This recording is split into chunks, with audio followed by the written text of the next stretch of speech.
क्या नाम है आपका? मनोज टोली। मनोज जी, किस तरह से खेती बाड़ी कर रहे हो? आप किसान परिवार से हैं। खेती बाड़ी तो नुकसान का काम है जी, बहुत नुकसान चल रहा फिलहाल। महंगाई बहुत है, दवाई महंगी, सारा बिजली महंगी, फसलों के भाव नहीं मिल रहे।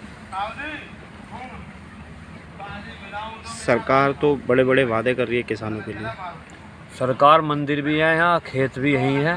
यहाँ खड़े हमने जीवन में इतनी झूठी सरकार देखी नहीं, कभी इतनी झूठी सरकार नहीं आई। इतना झूठा प्रधानमंत्री, इतने झूठे उनके मंत्री। कहते हैं जब सत्ता में नहीं होते तो कहते हैं 500 रुपये गन्ने का भाव होना चाहिए, लेकिन आज की तारीख में एक देश में 3-3, 4-4 भाव गन्ने के। हरियाणा में 380 है, यूपी में 350 रुपये भाव। बताओ, ऐसा अत्याचार किसान के साथ इन्होंने करा। खाद बीज की क्या स्थिति? खाद बीज की बहुत समस्या है, खाद नहीं मिल रहा। अब आलू की बुआई थी और जो है सरसों वरसों की बुआई थी और गेहूँ की बुआई, DAP वगैरह कम है।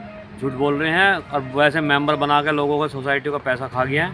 250-250 रुपये मेंबर बनाया। मेरठ शहर में ही लगभग 36-37 लाख रुपये इकट्ठा कराया उन्होंने किसानों से, लेकिन अभी तक डाई यूरिया का इंतजाम नहीं हो पाया। और बिजली बहुत महंगी है, और अभी गन्ने का रेट नहीं बता रहे, कब का कई मिलों ने अभी तक भुगतान नहीं करा।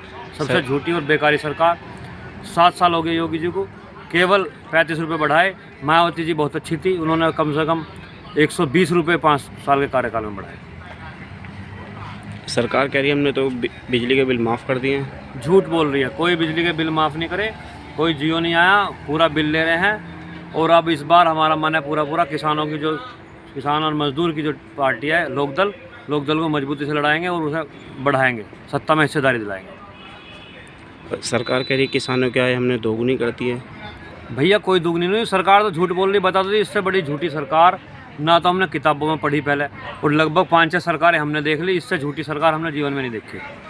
हम तो बता रहे, मंदिर पे खड़े होकर बता रहे, आपको झूठ थोड़ा बोल देंगे मंदिर पे। किसान की ज़िंदगी में कोई परिवर्तन नहीं है, कोई बदलाव नहीं। किसान की ज़िंदगी तो दूभर होगी और परेशानियों में आ गया, क्योंकि पहले इतनी पढ़ाई में महंगाई नहीं थी, दवाई महंगी नहीं थी, खेतों की दवाई महंगी नहीं थी। अब सब चीज़ महंगाई रिकॉर्ड तोड़ रही है, और बेरोज़गारी बेइंतहा है। रिकॉर्ड तोड़ दिया आज तक का 50 साल का बेरोज़गारी और किसान मुद्दा होगा, और इस सरकार को उखाड़ने का काम करेगा किसान।